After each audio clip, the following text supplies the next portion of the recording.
I was quite a prodigious dater in my time. Really? Yeah. Do tell. Well, I think not, Denise. But women particularly worry about that. You know, when should Well, you know, yeah, are we I going mean- to have sex? Now, personally, I like it as soon as possible. But you know, I got right into using finally the thing from Mark Twain, where I was able to start saying, "The reports of my death have been greatly exaggerated."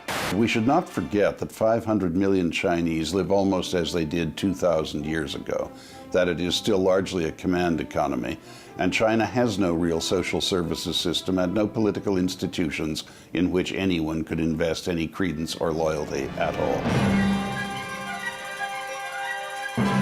From the Zoomerplex in historic Liberty Village, The Zoomer with Conrad Black and Denise Donlon. Greetings, everyone. Welcome to the Zoomer. Today we've assembled some very hot panelists to talk about dating. And I understand that you have a date with my friend and neighbor, Gordon Lightfoot. I did. We sat down and I met his most recent date. You haven't been doing any lately, though, right? Not No. for 30 years. No? What? Happily? Oh, yes, very happy. Did you? And I was quite a prodigious dater in my time. Really? Yeah. Do tell. Well, I think not, Denise. But, you know, it was the old-fashioned way. It was before you could do it on the internet, before there was an internet. Right, but now there's an internet. Yes. I'm astonished at the volumes they produce, too. And the happy customers that appear on our TV screens all the time. And amongst our acquaintances. I mean, people we know who are really splendidly matched from this kind of thing. But dating at any age really is a minefield, right? For some, it's the first step in finding a relationship. And for others, it's just something fun to do, like golf or reading or going to the dentist, right? Let's tee up the topic. It's been called the job interview that lasts all night. Dating. And Cupid's Arrow is now available online. Zoomers are the fastest growing group of digital daters. Online dating used to have a stigma, but not anymore. 25% of couples today met online, and it's rising. So pick your site, post your profile, and let the dating begin. The excitement, the instant chemistry, the wow, you don't look so much like your picture. The ratio of women to men is sometimes more than double, but the competition is stiff. 34% of Zoomer women aged 40 to 69 are dating younger men. Now, with the click of the mouse, computer algorithms can find your tall, handsome, non-smoking bon vivant with a six-figure income and a love for long walks on the beach. Or not. Okay, then. Whew, yeah, we're ready now. So working on the show, we didn't hear a lot of folks saying, I love dating, because somehow the idea brings back all those insecurities that we had as teenagers. So Valerie, I want to start with you. You've got a new book, The Later Dater, a guide for the newly single woman over 50. What's different for people now than for when we were kids and we were dating? well, everything. Everything. Absolutely everything. I think one of the main things is societal views. At one time, you could not possibly date if you were 50 or 60 or 70. I mean, that was just forbidden and, you know, terrible. You'd be invisible, as they say. And also technology, as we're talking about, technology has changed the whole connective situation. No longer do you have to rely on your parents or your friends or your circle of acquaintances to meet somebody, and because they're all too busy and they don't want to know and they're fed up with you anyway asking. Right. No, I don't know anybody who's single and available. In fact, I nearly called my book, Are You Single and Available? Because everybody I know that's single is saying that to everybody they know. And matchmaking by friends is always a disaster. Terrible. I Certainly was has just been when I saying tried that it. to Bob, that you know, don't ever go on dates that your friends have got for you. I think, what the heck do they think I am, and what do I want? This person they thought I would work out with? Holy moly, drop the friends. And when you hear the phrase, he or she has a good personality. Run for cover. Especially when they've had 16 wines. You know, now I'm over 50, I'm looking for someone with a good personality. I'm not so much into the hot and heavy anymore. I want someone stable, emotionally mature. And I wasn't disparaging a good personality. I was expressing skepticism about that description. Okay. But Gloria, what's I love different? friends introducing friends because it helps my business. Back to your original question, what's different today? everything has been completely turned on its head. So when we were in our teens and 20s, you were hanging out with a group of friends, and there was this game, you know, you got to know this guy who was hanging out with your group of friends, and there was this, you know, you flirt with him, he flirts with you, and by the time he asks you out on that first date, you already have a really good feeling that, you know, he has a good feeling that you're going to accept and say yes, because there's been this whole, you know, dance. But today, we're doing all this blind dating and looking for instant chemistry without the dance. And also, Gloria, in such a rush. Yes. You know, I got half an hour for this date, and people aren't willing to give the time to a relationship anymore because they're so busy. They've got career climbs to do. A relationship, and I've always said that, comes very low on people's list until they get a little bit older. I find that they do want to connect, and I, for one, do make time for it. And I find that my self-esteem is such that I'm not uptight about having that first date, and I enjoy it. And if nothing else, I develop friendships. I've got a lot of male friends that I've acquired through, quote, online dating.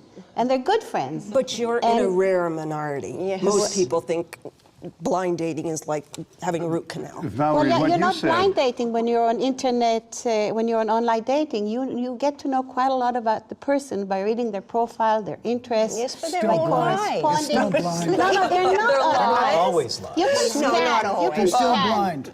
They're still Pardon? blind. They're still blind, but if you just look at the person's interests, what are their interests? Online, it's all the same. Yeah, but you usually follow up with a phone call, and you get into conversation with these people. You get to understand them a little bit better. You get to reveal who you are. Then you initially meet up for a date, and you can usually tell if the chemistry's there or not. It doesn't take that long in real life, and then hopefully there is a connection. In real life, I think the online is just the starting point. Mm-hmm. I want to ask Valerie a question. Going back to what you said, that it's only people who are older who really are looking for a relationship. I mean, obviously, young people are very active in this area, but are you saying people who are young, who are out there hunting, are only interested in sex and not a relationship? No, but that is a very important point, and I think you do shift your priorities as you get older, that sex is a very important part of all relationships, yes, but it becomes the companionship, someone you get along with, someone you actually like a lot, someone who enjoys the same activities, and there are so many other things, perhaps loves pets like you or whatever it is,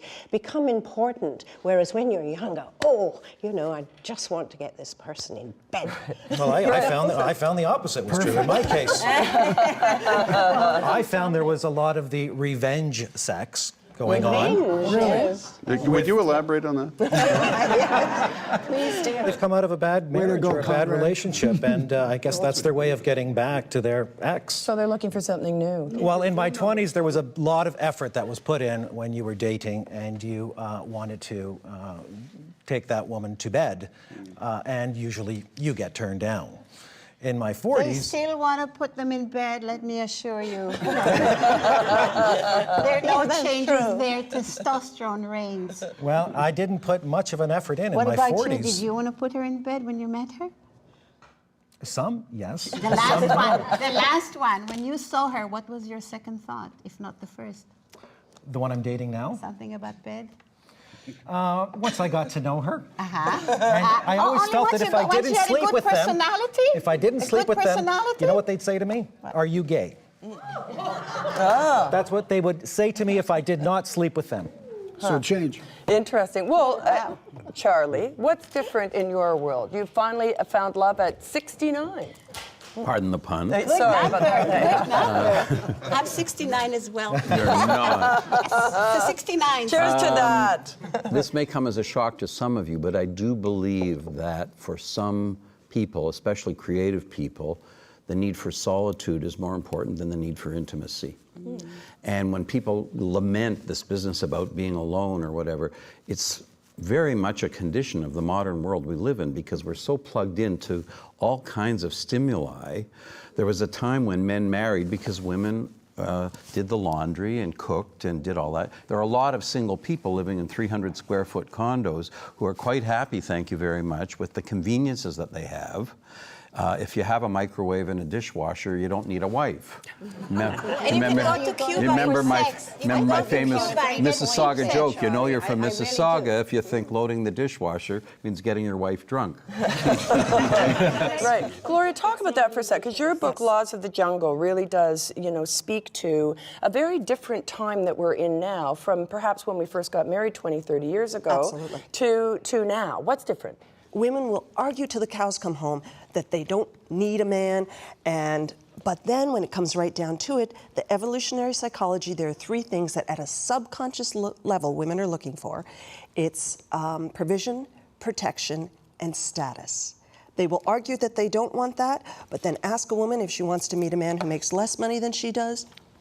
Over 95% of women say the man has to make as much money as she does or more. And these aren't things we can change. We can't help it. It's subconscious. I think a lot of women now do not necessarily look at those values in a man.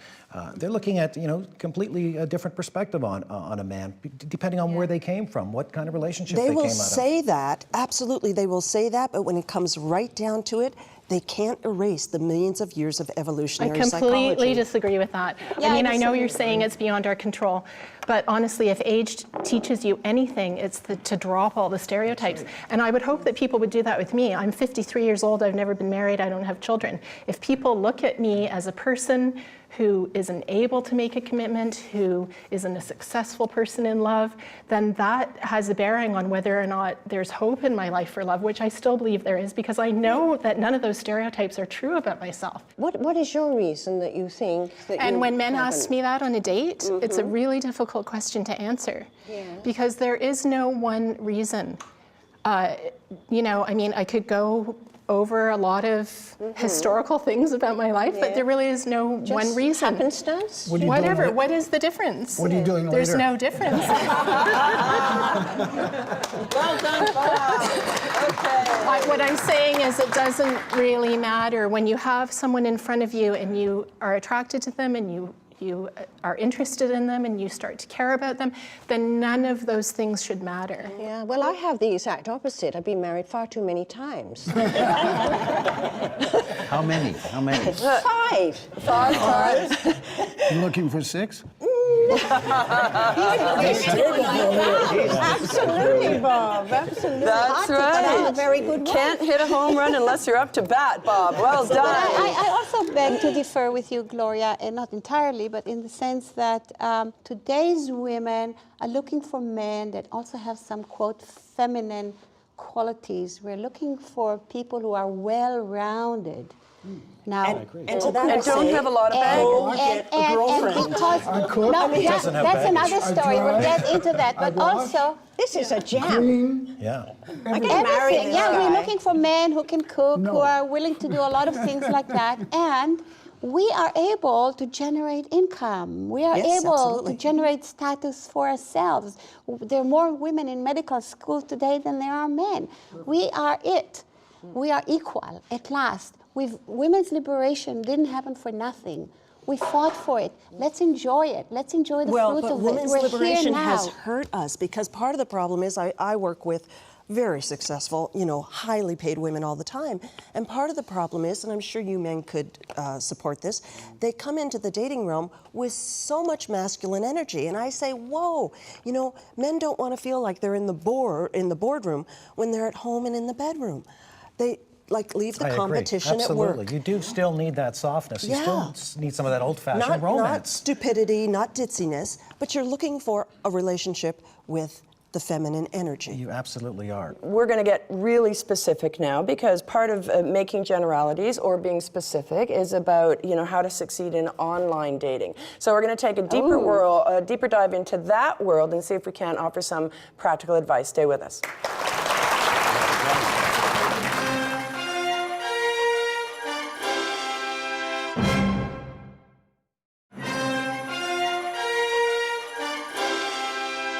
The thing that makes Zoomer Singles different from other dating sites like Match.com is that we are specifically targeting the 45-plus crowd.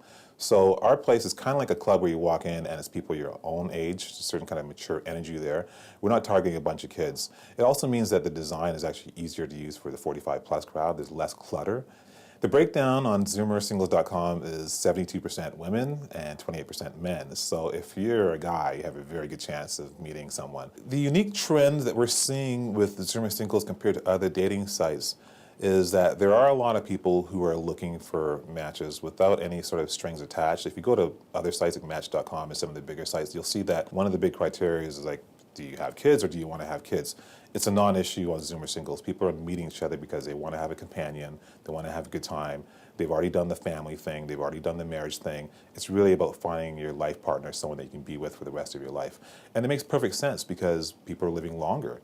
And as a result, at a certain age, they're certainly questioning whether they want to be in the same marriage with the same partner or if they want to reinvent themselves.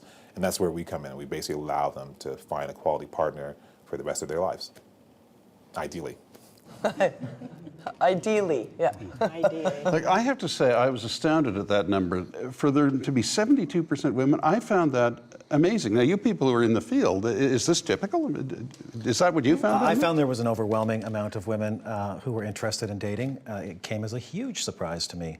Not only the amount of women, but the type of women that would approach you and how open they were. I'm amazed at those stats, really. 72%? What the hell I think you should get on that site right away. Right up. To be outnumbered. Like that's 3 to 1. Mm-hmm. Yes, it is. That's Well, that's what the women are saying about the men, too. You're on 3 sites right now? Okay. I'm lucky to get 1 in 3. Really? What the hell's going on? I don't know. Change your pictures. Change your profile. My pictures are last golf season. What But the hell? one of the no-nos of online dating is that, if I may say so, Bob, is if he's on a lot of sites, that's not so good because, not committed to getting a relationship. He's going out to play the field, which they can meet anytime they want. I'm not really chasing all these 3 sites, but almost every profile is the same. Yes. I'm looking for what I didn't have before. I'm looking for sincerity, honesty. What the hell? They're all the same because whatever their relationship was before, they're looking to change it. We haven't changed. Does this tie into your comment about revenge sex? A lot of these people are taking revenge on people that they they've come out of a bad marriage or a bad relationship, and I guess that's their way of getting back to their ex. You know what? It's interesting because there seems to be 2 real camps about spreading a huge wide net or being entirely specific. 2 women that I caught up with at Idea City both had very different ideas about this. Take a look. So I reached out to my friends and family, and of course, everybody had some advice, especially my grandmother, who said over and over again, stop being so picky. Rather than relying on an online dating site to ask me questions about whether I was a cat person or a dog person, which is kind of ridiculous if you think about it, instead I made my own list. And I went up with 72 different things, and I prioritized that list into a top 10. And I assigned point values to each one of those 10 traits. And then I sort of refused to go out with anybody unless they met a minimum number of points on my list. People are meeting in the variety of different places that the internet makes possible for them. People are very good, especially with online dating, at coming up with lists of things that they want. Right. I need somebody who shares my religious beliefs, my political beliefs, is a certain height, earns a certain income. And when they do that, they make their markets really small. And when you make your market small, it makes it really hard to find someone. And ultimately, at the end of the day, it's not clear that these qualities that we look for are actually really that important. There's other things that are more important. And so my advice always is to try to get rid of the list. What do you think? I agree with her completely. I call it the picky list in my book. And the interesting thing is that picky list comes from the conscious mind, and it's been scientifically proven that you fall in love at the subconscious level. So throw those lists out, everybody. Throw them out. They're meaningless. They truly are. You have to go off script. There's a script for online dating, and then there's the off script. And I'm a very honest person in my writing and in everything that I do, so I tend to go off script, which is why when I have online dated, I have been successful at it. I'm very shy, so I don't get to the point of actually meeting that person. But that's my you know, that's my downfall as an online dater. But I think you really have to, in life anyway, the greatest thing about aging is that you get rid of all those expectations, all those things that you thought you needed when you were younger. Before you go online, you got to do some looking at yourself here. Okay, why do I not have a relationship now? Yes. What did I do and not do?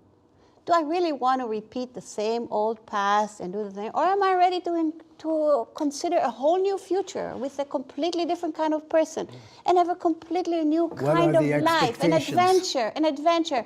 Throw away the list, but have your no-no list, the deal breakers. What are you not willing to accept? Alcoholic, drug, whatever are those things. I don't know about that. Wait a minute. I'm not marrying another alcoholic. 2 out of 3 is good. No. I married 3 alcoholics, and they were lovely men. Charlie, tell us about your experience online dating. I think you're missing out on some of the incredible variations of human sexual experience. You're all very straight listening to you speak. And Canada is at the very forefront of this. We should be so proud of this country. Compare this to Russia, compare this to Africa.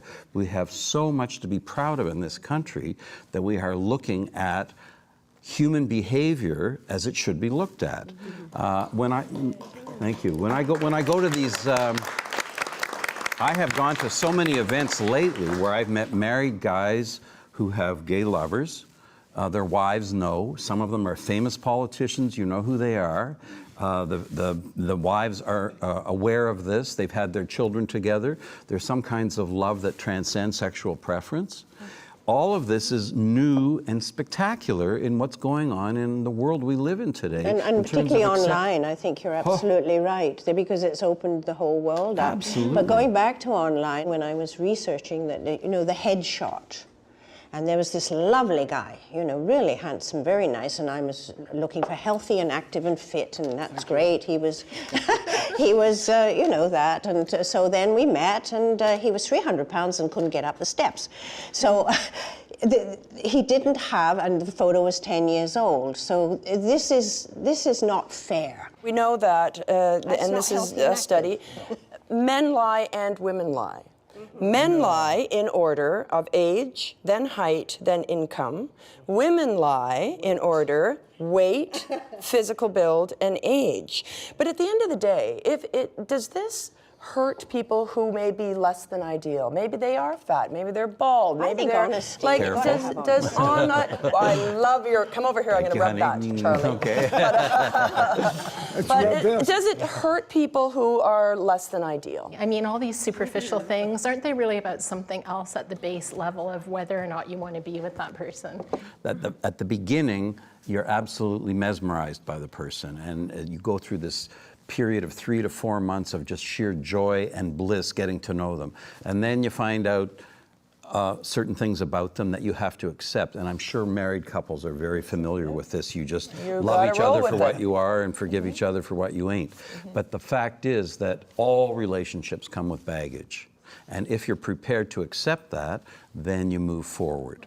And I think you're right, because the older you get, the more baggage you have. I've dated men who have been having a really hard time getting over their ex-wives, and that's a bit of baggage that I have a hard time with. There's this shadow in the room all the time. Or widowers who simply won't let go. You know, the closet is still filled with their clothes, the bedroom still has their they have to shed the photos, luggage before they're ready to date. And I have to say, I have a lot of empathy for that. But some I heard will only date after you've been out of your divorce for a certain amount of time. So if you're still fresh in the divorce, they will not date you. Yes, especially if they're angry and bitter. We're going to talk about going on a date in just a minute and talk about what to wear, what to say, where to go, who picks up the tab, who makes breakfast. We'll be back in a second.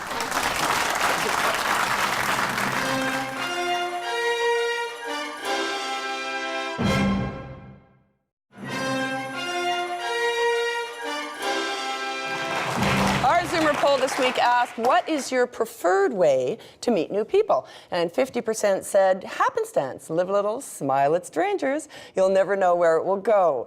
31% prefer to meet people through a friend.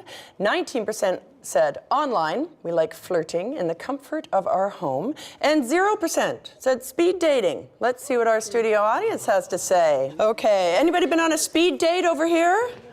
Yes? Did it work for you? Stand up. Define work. What happened on your speed date? I've done speed dating 2 or 3 times, and I got a pleasant 3-month relationship out of it. I find we're talking earlier about online dating doesn't work for a lot of people who don't fit the ideal age or size or whatever norm. If you're a speed date, you're not a number, you're not a collection of numbers, you're a human being in front of another human being, and it's nice to be able to get that energy right away. Great, thanks very much. My pleasure. And I guess with speed dating, they're unlike online where there's no scratch and sniff function, so you don't get the pheromones and the chemistry. It adds a little bit to the process. Hi, are you dating? Not dating presently, but we tried speed dating. I did. Not enough for me. Not enough time. Just couldn't in that few moments get to know a person enough to decide yes or no to do it again. So it wasn't for me. So, and what are you seeing now in the world that's different about the world we live in, the world of dating, versus when you first dated when you were 11? 11. For me, the biggest difference is dating with kids. I'm at that age where when I first started dating, I first became single, I still had a 14-year-old at home. So I did not want to date until my child was 18. Right. Because I didn't want to have that problems of introducing people to my children. Right. So for me, that's the biggest problem, really, is dating with children. Mm-hmm. And you're not dating again, though? Trying to. Okay. Looking at it. All right. Good luck out there. Thank you. Okay. So we're going to go back to the table because we're going to talk about if we've been successful online and we've found somebody that we thought we want to spend more and more time with, or even if you're going out on the first date, what's the, what do you do? People say, I'm out of practice for dating. How do you get in practice? What did you do, Don? Well, you just got to have confidence in yourself. If you're deciding to go out on a date and meet people, have some confidence in who you are and be open to this person. And really, you should be honest, because I can sense if someone's not being honest. And if they're not being honest, then you're off on the wrong foot right from the get-go. Yeah, and you've got to market yourself. And marketing yourself means preparing yourself, packaging yourself, getting yourself feeling good about yourself. No matter what you want to do, or get your hair done, get new clothes, whatever, you should put the best you can. But what about when you actually just sit? You've agreed to go for what? A coffee? Then what happens? Hi, nice to meet you. Nice to meet you. Nervous. Right, what do you do? You look exactly like you do on the picture. Thank you. That's a good step. But if there's chemistry right away or not. At least I do. No, I totally disagree. Really? You don't know if there's chemistry right away? You know how you feel, but you don't know. I'm sure you've had situations, we all have, where there was instant flare-up, instant sparks, and 3 weeks later it was total fizzle out. You know how you feel, but that doesn't mean that But the chemistry is there, at least for that Yeah. initial date. It's a great start. Maybe But isn't maybe it we're more just based looking on for liking that person? Maybe we're just looking for sex. Maybe we're not looking for a long-term relationship. Okay, fine. But So if do you you're say that looking up for a front long-term before relationship, you even You go? say that up front? Well, it would depend on the conversation that you've had all along with this person. If you go into a first date with the approach, hey, I'm going to meet a person, just check out this universe. Yes. Maybe we'll be friends, maybe more. Just exploration. Just go like that, then you can relax. Of course, put out your best, because the purpose of a first date is to generate a second date. When do you have the sexual relationship? That's the biggest question I get asked. It's when? When is the time you should allow, if you want to, or have Depends on how much sex? revenge they have. Not having it very soon. Yeah, This is the time for the classic Canadian joke. How does a Canadian make an obscene phone call? Picks up the phone, dials the number, breathes heavily, and then says, "Is this a convenient time to call?" I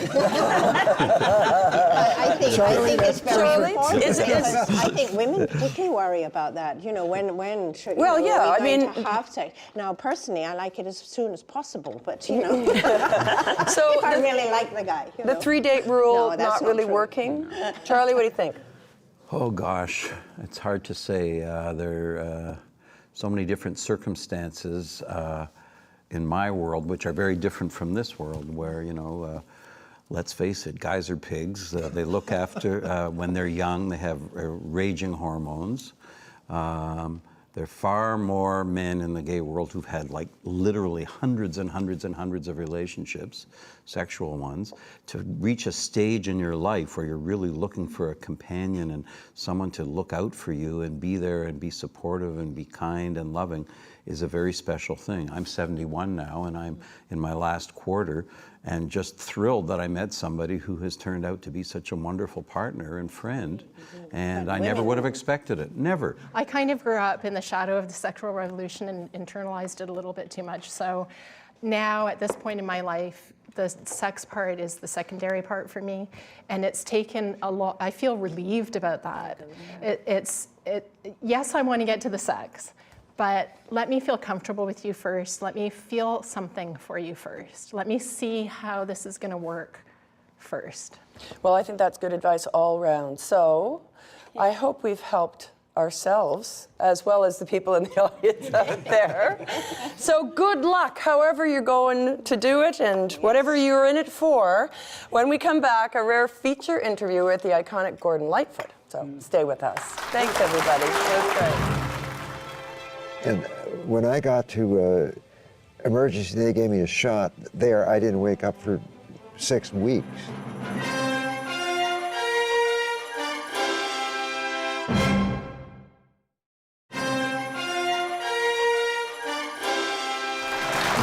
Denise, you have an interview with that extraordinary man, my dear friend and neighbor, Gordon Lightfoot, who, amongst his many distinctions, was declared to be dead on Twitter a while ago. He was. When we talk about that, that was really disturbing for his friends and family. But happily, he's still going strong at 75, and he's on the road right now in the U.S.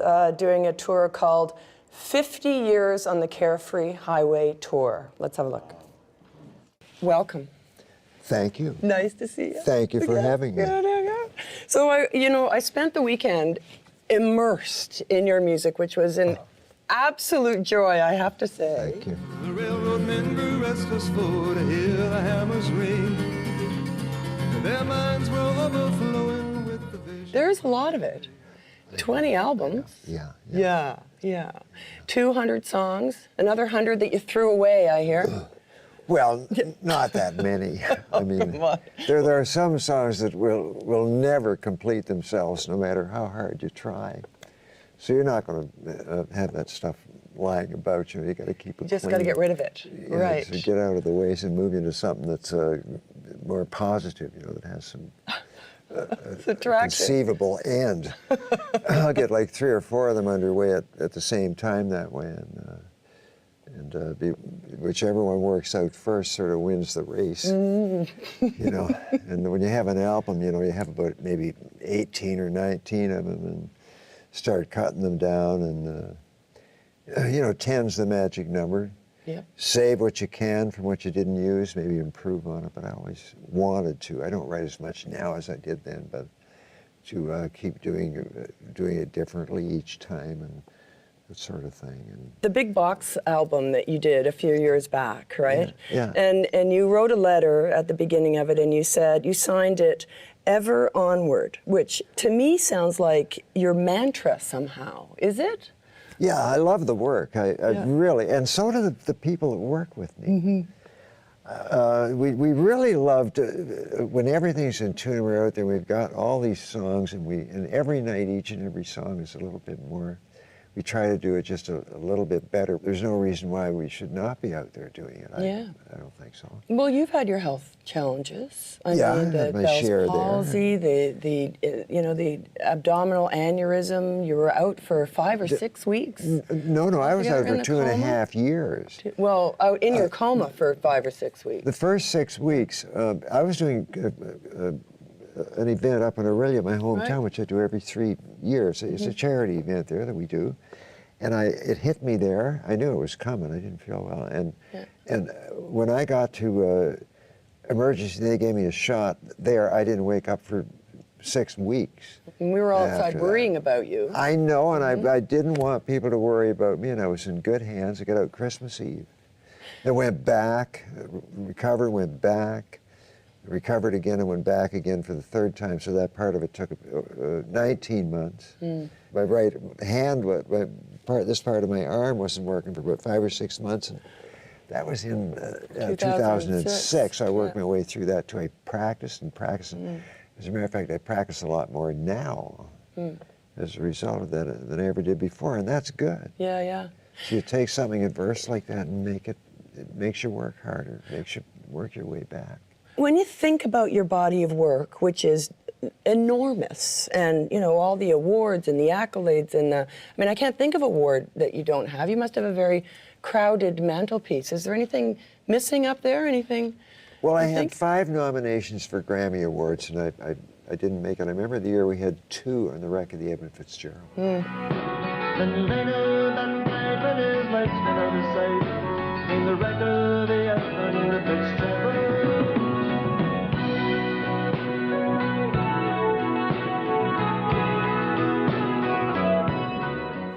And it just sort of went by. I was up against Barry Manilow that year. He had a hot one. I was kind of disappointed. In the shape I was in then, I was glad I didn't have to walk up on the stage. I was just coming to the final stages of dealing with alcoholism at that point. The record company was becoming concerned about me by that point. And although they renewed my contract at that point to do 4 more albums around 1980, they knew that they were kind of taking a chance because they didn't trust me. They didn't know if I was going to stop or not. And I actually did, and that's a story unto itself, how that took place. But the 4 albums that I made to finish that contract, which ended up in 1996, were actually probably 4 of the best albums that I made. Although not having that feel and that sound of the young guy with the lyrical voice, but they were really well-made albums, and I was very proud of them all. What do you think people will say about your legacy? The Canadian Railroad trilogy will always be, you know, floating around, and the wreck of the Edmund Fitzgerald, you know, will be floating around. You know, if it sticks, fine. There are some writers I'm convinced are going to be around for 100 years. Yeah. Actually. Like who? Well, Bob Dylan, the Beatles, Elvis Presley, those 3. You. Well, I don't know. There's a totem pole. There's a totem pole, and you got a place on the totem pole, you know, and I got a good place. I'm happy with the place that I have on the totem pole. And then there's the ones. You've got a phenomenal Paul McCartney, you know, there's Bruce Springsteen, there are others too, but those 3 seem to have the staying power that they'll be legendary, you know, over long periods of time. People would be thinking about retiring at this point, but no. I don't feel a necessity to do that. Once you almost, what is it, they say bite the bullet or whatever it is, in 2002, 2003, and you get back into it, you're not going to stop. There's no way you're going to stop when you have a whole year and you wonder if you're ever going to be able to get out there again, which is the way I felt like for about a year. I was one of the people that phoned the office and jammed your office phones when it was announced on the radio that Twitter had said that you'd passed away in 2010. That must have been scary. It was scary for us. Well, I was driving in my car. I heard it on the car radio myself. Right. While I was driving around town. What? I heard first, if you could read my mind. Right. And I was listening to talk radio, and then the talking guy came on and started reading my obituary. So I was on the way to the office anyway, so I just kept going, and just without hitting a tree. Called the radio station. I said, it's not so, but by that time it was out there. Right. But how was your obit when they read it? Did it sound good? Did you want anybody to rewrite it? It was real nice. Was it? It sounded real nice.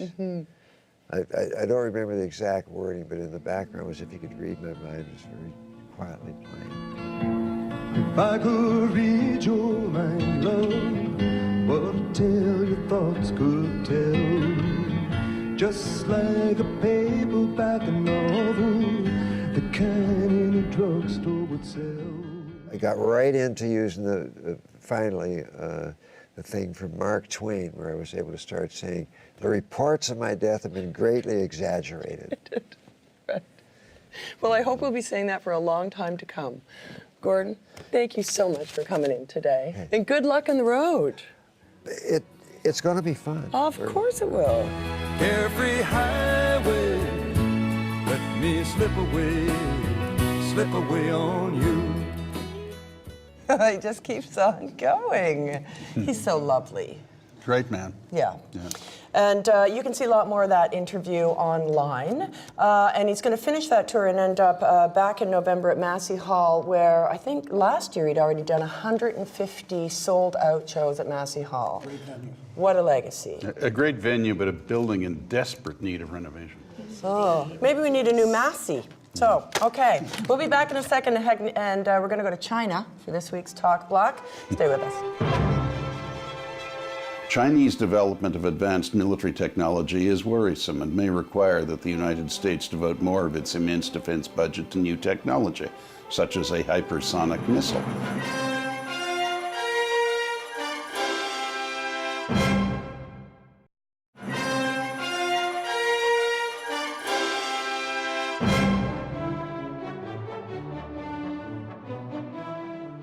There is too much hysterical talk about the inexorable rise of China, which has a GDP that is apparently about 40% of that of the US, though in purchasing power, currency values, it is almost 60%. China has about 4 times the US population and has been much more intelligently managed fiscally in recent years. But we should not forget that 500 million Chinese live almost as they did 2,000 years ago, that it is still largely a command economy, and China has no real social services system and no political institutions in which anyone could invest any credence or loyalty at all. It is not, as is often heard these days, the case that a Cold War is in progress between China and the United States.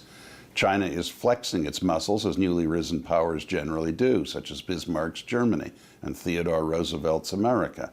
But the Chinese overplayed their hand in Burma and were effectively thrown out. And they will not succeed in bullying Japan, which, though thoroughly disabused of aggressive tendencies by its defeat in World War II, is a great power also, and especially if it is encouraged by the United States and China's other principal neighbors, such as India, Indonesia, South Korea, and Vietnam, will not be intimidated by China. Chinese development of advanced military technology is worrisome and may require that the United States devote more of its immense defense budget to new technology, such as a hypersonic missile. But all the United States needs to remain the world's principal country for a long time is stronger political leadership than it has so far had in this new century. The United States is not in a state of natural or cyclical erosion, like a decaying empire, and the West is not about to be eclipsed.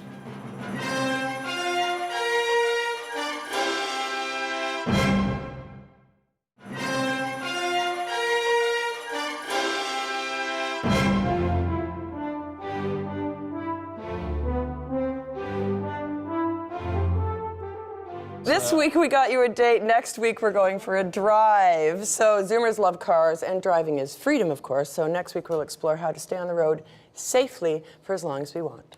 And I will be speaking with Nigel Farage, who holds the key to the re-election of the British government as head of the UK Independence Party. Yeah, he's just really gaining some He's traction. a ball of fire. Over there. Okay, that's all next week. Let's zoom out.